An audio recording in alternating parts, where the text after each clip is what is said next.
The World Cup is dominated by Europe and South America, but what about the other parts of the earth? How far have they ever gone in a tournament? So in this video, we'll see the best World Cup campaign from each continent.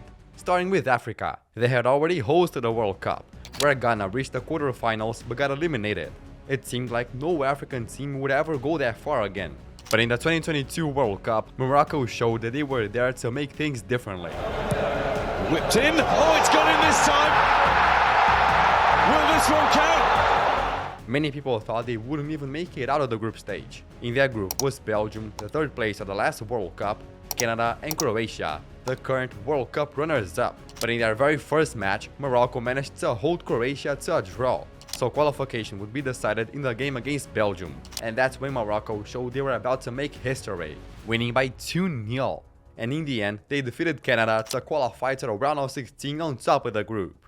Now the next match was against Spain. So Spain dominated the game from the very beginning. But Morocco managed to hold on to a draw, and in a penalty shootout, Bono saved twice. Morocco reached the quarterfinals. But to really make the greatest campaign by an African country, they would have to beat Ronaldo's Portugal. A massive challenge, but once again Morocco proved that they knew how to do the impossible. Esri! Goalkeeper at fault! No question about that! Morocco scored. Portugal didn't want to let it end that way, but the Moroccans managed to hold on. By 1-0, they reached the semi-final. So even after losing to France, they finished with the best campaign ever by an African country, 4th place. And that was just the first continent. We'll go one by one all the way to Europe. And that 2022 World Cup was so surprising that Oceania also had its best campaign ever. Only 2 countries from Oceania have ever played in a World Cup, New Zealand and Australia. Even though Australia plays under the Asian Confederation, it's still a country from Oceania, and in 2022 everyone expected them to crash out early in the group stage. So much so that in the first match against France, they lost 4-1. It looked like they wouldn't last long, but then in the second game against Tunisia, hitch on the underlap, deflection, Duke, 1-0 Australia! Australia won by 1-0. So the qualification for the round of 16 would be decided in the last game, and it was against Denmark. On paper, Denmark was stronger, but in the 60th minute, the winger Leckie received the ball between 2 defenders and did this. And this is an opportunity, and the flag has stayed down, and Matthew Leckie here could create history, and he scored, and Australia lead, and look at the reaction, all the substitutes are on the pitch. This is a huge moment in the football history of Australia. A stunning goal, and the Australians managed to hold on to the result. So by 1-0, Australia qualified for the round of 16. But their next opponent was Argentina, and Messi showed no mercy. Messi a colocar, gol! Gol!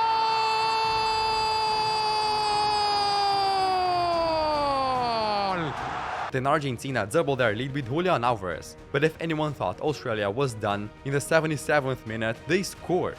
And before the end, in the 90th minute, Australia had a chance to equalize. El remate al arco, buscaba Souter, giró, cuidado, Dibu, vamos, Dibu! Dibu Martínez nos da la victoria! Emiliano Martinez saved Argentina.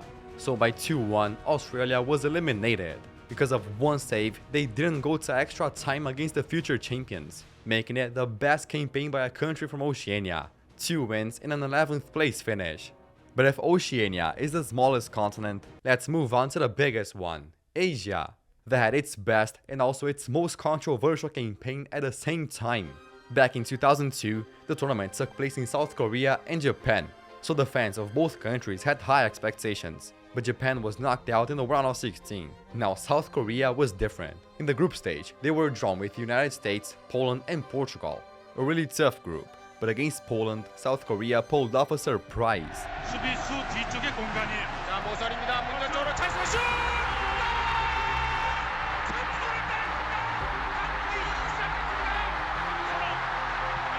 South Korea scored the opener, and then they managed to get a second, starting the tournament with a huge win. But against the United States, they slipped, drawing 1-1. So their qualification to the round of 16 would depend on not losing to Portugal, that didn't have Ronaldo yet, but they did have Pauleta and most importantly, Luis Figo. Portugal actually needed a win to qualify, but South Korea surprised everyone again. 다시 몰아치고 걸렸어요. 박지성 골이에요. 포르투갈 골입니다. 박지성. 자, By 1-0, South Korea defeated Portugal and finished first in the group. But it seemed like this was the end, because their opponent in the round of 16 was Italy, a team with Maldini, Buffon, Totti and more. They were so strong that Italy scored the opener in less than 20 minutes, and it seemed like it would end that way. But then in the 88th minute, South Korea scored, taking the game to extra time. But that's when the biggest controversies happened. Totti went down inside the box, but instead of awarding the penalty, the referee gave him a second yellow card, sending him off. And right after that, the linesman flagged a very questionable offside, taking away Italy's chance to score. During extra time, the golden goal rule applied, so the Italians were furious about this. Until the 117th minute, 올릴 필요가 올린다. 안정환 헤딩!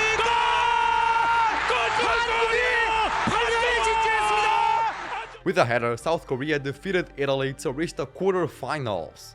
But if that game was controversial, the next one would be even more. In the quarterfinals, South Korea faced Spain, who immediately started playing better than South Korea, so much that Spain scored with a header, but the referee said they committed a foul during the play and disallowed the goal. Even worse was what happened next. The ball went to the end line, crossed into the box, and Spain scored. But the referee said that the ball had gone out, which wasn't true, and the goal was disallowed again. So the game continued 0-0, it went to penalties, and Spain missed a shot. So South Korea reached the semi-final. But now the opponent was Germany, who finally defeated them. And in the third place match, they lost to Turkey. Even so, South Korea made the best World Cup campaign ever by an Asian country. But we have other continents to cover, so let's move on to South America, a continent that has a combined of 10 World Cups. And in the very first edition in 1930, Uruguay won all of their 4 matches, finishing with a 100% win record. But if that was impressive, years later in the 1970 World Cup, Brazil with Pelé played 6 matches and won all of them. Those were 2 perfect campaigns. It seemed impossible for any country to repeat that. But when 2002 arrived, Brazil showed again what it meant to dominate a World Cup. That year, they had a squad with Ronaldo, the R9, Ronaldinho, Rivaldo, Roberto Carlos, Cafu, and many other stars. And in the first game against Turkey, Brazil got their first victory with a 2-1 win. But the real domination came in the next matches. 4-0 over China and a 5-2 win over Costa Rica. In the group stage alone, they scored 11 goals and conceded only 3. So Brazil moved on to the round of 16, now facing Belgium, where they made it 2-0 with a beauty from Rivaldo. So Brazil reached the quarterfinals, defeated England 2-1, then they beat Turkey 1-0, and in the final against Germany, Brazil gave the last blow. Rivaldo saiu pro Ronaldinho, pé direito, bateu!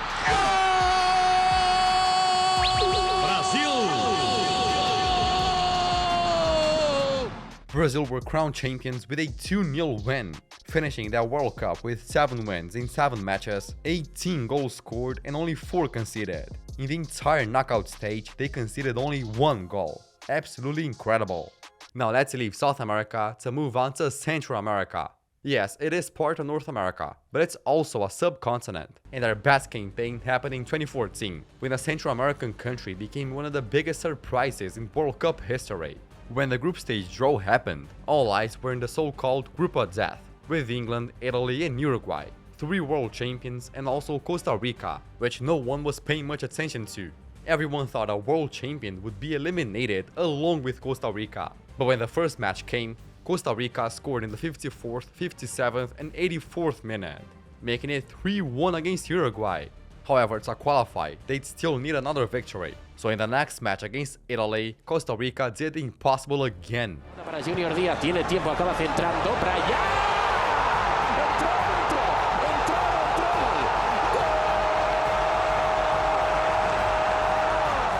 By 1-0, Costa Rica secured their spot in the round of 16.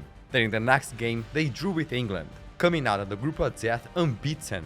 Now in the round of 16, they faced another European side, Greece, where Costa Rica scored the opener very quickly. But if anyone thought it would be easy, Greece equalized at the very end, taking the game to penalties. However, Costa Rica had the keeper Enaguas.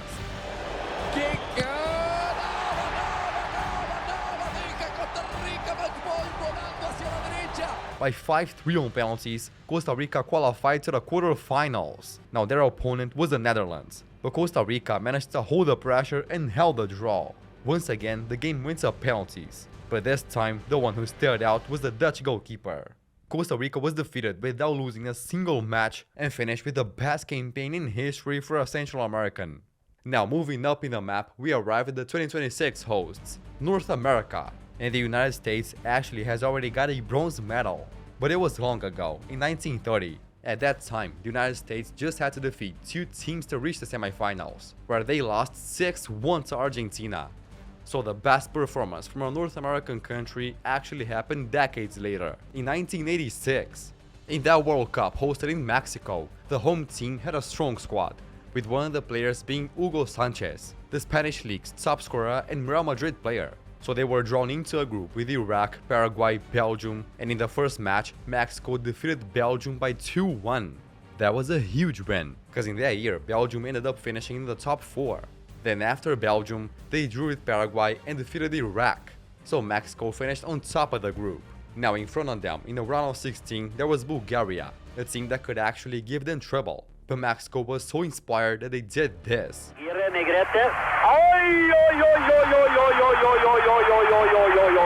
Then after that goal, in the second half, Mexico scored another one with a header. By 2-0, they qualified for the quarterfinals, and their next opponent was none other than Germany. But when it seemed Mexico had no chance, they didn't let Germany score. In the second half, they even had moments of dominance, forcing the German keeper to make crucial saves, but the game ended 0-0. And on penalties, the German keeper shined again, saving twice. So Mexico was eliminated with 3 wins, 2 draws, and no defeats. But now after North America, we arrive at a continent that has won the most World Cups, and there are actually 2 campaigns that can be considered the best. The first one was in 1938, when Italy won the title with a 100% win record. But to do that, they only had to play 4 matches, having a goal difference of +6. However, there was an European country that managed to have a goal difference of +14, Germany, in 2014. They started that campaign so strong that in the very first match, they thrashed Portugal 4-0. Little did they know they're about to pull off an even bigger thrashing later. But after that, they had a slip up, drawing with Ghana. Yet in the next match, they bounced back with another win. Now in the round of 16, they defeated Algeria 2-1, and in the quarterfinals, it was a 1-0 win over France. Up to that point, Germany had scored 10 goals in 5 matches, an average of 2 goals per game. But in the semi-final against Brazil, they delivered the most unexpected thrashing in history. Müller scored in the 11th minute, then Klose, Cruz twice, Khedira, Schürrle, and to top it all off, Laufen. Schürrle. 7-0. Then Oscar scored, ending the match 7-1.